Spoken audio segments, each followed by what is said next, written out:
د اصحاف مبارکه سوره چې د قران عظیم شان یو شپږمه سوره ده په مدینه منوره کې را نازله شوې ده.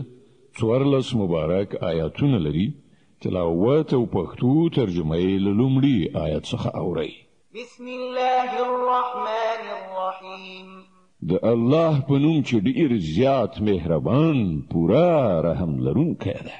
سبح لله ما في السماوات وما في الأرض وهو العزيز الحكيم. الله په پاکۍ یادوي هر هغه څه چې په آسمانونو او په ځمکه کې دي او هغه برلاسی او د حکمت څښتن دی. يا أيها الذين آمنوا لم تقولون ما لا تفعلون كبر مقتا عند الله أن تقولوا ما لا تفعلون. ای مؤمنانو تاسو ولې هغه څه وایي چې کوئ نه؟ د الله په وړاندې د ډېر ناوړه حرکت دی چې تاسو هغه څه ووایي چې کوئ نه. إن الله يحب الذين يقاتلون في سبيله صفا كأنهم بنيان مرصوص. د الله خو هغه خلک خوښ دي چې د هغه په لار کې په داسې شان صفتړلي جنگيږي چې ګواکې هغوی یو محکم کړای شوی دیوال دی. وإذ قال موسى لقومه يا قوم لم تؤذونني وقد تعلمون أني رسول الله إليكم فلما زاغوا أزاغ الله قلوبهم والله لا يهدي القوم الفاسقين. او یاد کړه د موسی هغه خبره چې هغه خپل قوم ته ویلی و چې ای زما قومه تاسو ولې ما ازاروي په داسې حال کې چې تاسو خو پوهیږئ چې زه تاسو ته د الله لېږل شوی پیغمبر یم. بیا کله چې هغوی له حق څخه کېدل غوړه کړل نو الله د هغوی زړونه له سمې لارې نه کاږه کړل. الله فاسقانو ته هدایت نه کوي. وإذ قال عيسى ابن مريم يا بني إسرائيل إني رسول الله إليكم مصدقا لما بين يدي من التوراة ومبشرا برسول يأتي من بعد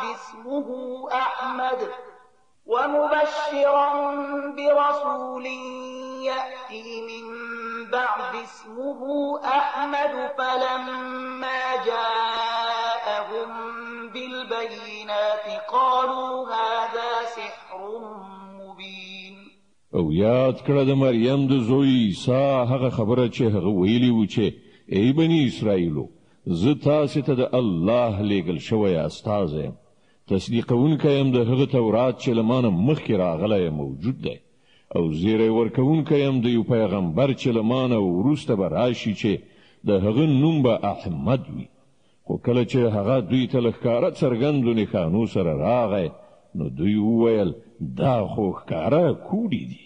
ومن أظلم ممن افترى على الله الكذب وهو يدعى إلى الإسلام والله لا يهدي القوم الظالمين. کنو اوس بل هغه چانه بل غټ ظالم څوک وي چې پر الله د دروغ او بهتانو تړي په داسې حال کې چې هغه ته د اسلام یعنی د الله په وړاندې د اطاعت سره ښکته کولو بلنه ورکول کیږي. دغه ظالمانو ته الله سم لار نه ښیي. يريدون ليطفئوا نور الله بأفواههم والله متم نوره ولو كره الكافرون.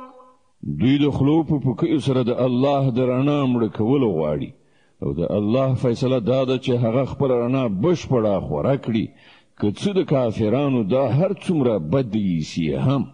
هو الذي أرسل رسوله بالهدى ودين الحق ليظهره على الدين كله ولو كره المشركون. ماغه ذات دی چې خپل پیغمبر له هدایت او حق دین سره لېږلی دی ترڅو چې هغه دین پر ټولو نورو دینونو برلاسی کړي که د مشرکانو دا هر څومره بدی سي هم. يا أيها الذين آمنوا هل أدلكم على تجارة تنجيكم من عذاب أليم. ای مؤمنانو زه وښیم تاسو ته هغه تجارت چې تاسو له دردناک عذاب نه وژغوري. تؤمنون بالله ورسوله وتجاهدون في سبيل الله بأموالكم وأنفسكم ذلكم خير لكم إن كنتم تعلمون. پر الله او د هغه پر پیغمبر باندې ایمان راوړئ او د الله په لار کې په خپل مالونو او خپل ځانونو سره جهاد وکړئ. همغه ستاسو لپاره بهتره ده که تاسو پوهیږئ. يغفر لكم ذنوبكم ويدخلكم جنات تجري من تحتها الأنهار ومساكن طيبة في جنات عدن ذلك الفوز العظيم. الله بس تاسو ګناهونه درو بخي او تاسو به هغه باغونه ته نه باسي چې تر هغه لاندې به ویالي بهيږي او د ابدي استوګنې په جنتونو کې به ډیر غوره کورونه درکړي. دا د ستر بریالیتوب. وأخرى تحبونها نصر من الله وفتح قريب وبشر المؤمنين. او هغه بل شی چې تاسو غواړئ هغه به هم درکړي. د الله لخوا مرسته او ډیر نږدې په برخه کېدونکی برای. ای پیغمبره مؤمنانو ته د دې زیری ورکړه. يا أيها الذين آمنوا كونوا أنصار الله كما قال عيسى ابن مريم للحواريين من أنصاري إلى الله كما قال عيسى ابن مريم للحواريين من أنصاري إلى الله قال الحواريون نحن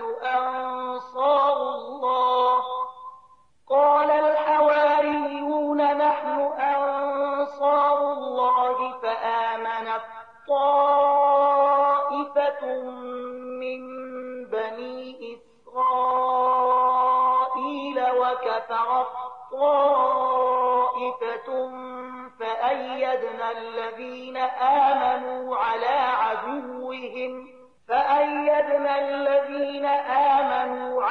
عدوهم فأصبحوا ظاهرين.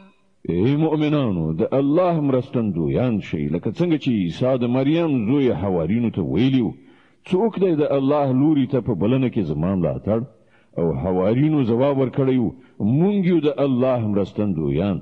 په هغه وخت کې د بني اسرائیل یوې ډلې ایمان راوړ او بلې ډلې انکار وکړ.